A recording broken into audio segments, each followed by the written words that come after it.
హైదరాబాద్ను హరిత నగరంగా మార్చేందుకు హరితహారం చేపట్టినట్లు హైదరాబాద్ మేయర్ బొంతు రామ్మోహన్ తెలిపారు. మూసారాం బాగ్లో ఆయన మొక్కలు నాటారు. ప్రతి ఒక్కరూ తమ బాధ్యతగా మొక్కలు నాటాలని పిలుపునిచ్చారు.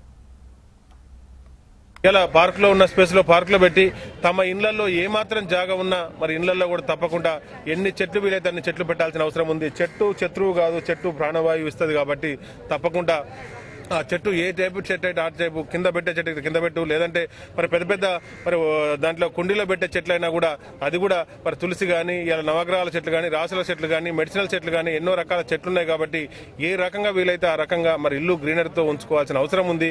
అది మన కొరకే తప్పితే మంది కొరకు కాదనేది కూడా ప్రజల్లో చైతన్యం వచ్చింది. ఆ దిశగా ఆలోచించి మరి హరితహారాన్ని గ్రీన్ ఉద్యమాన్ని మరి తప్పకుండా సక్సెస్ చేస్తారనే మరి ఉత్సాహం చూస్తే కనబడుతుంది. నిజంగా ఈ వాకర్స్ అసోసియేషన్ మరి శాలువాలన పార్క్ వాళ్ళకు మా గౌరవ కార్పొరేటర్ గారికి మరి ఇలా సునీత గారికి ఇక్కడ ఉన్న మా జెర్సీ గారు అధికారులందరూ కూడా మరి వాకర్స్ అసోసియేషన్ మరి సహకారంతో ఇంకా ఈ ఏరియాలో గ్రీనరీ పెంచాలని పెంచుతారని ఆశిస్తూ మరి ఈ సందర్భంగా పిలిచిన అందరికీ కూడా కృతజ్ఞతలు తెలుపుతున్నాను.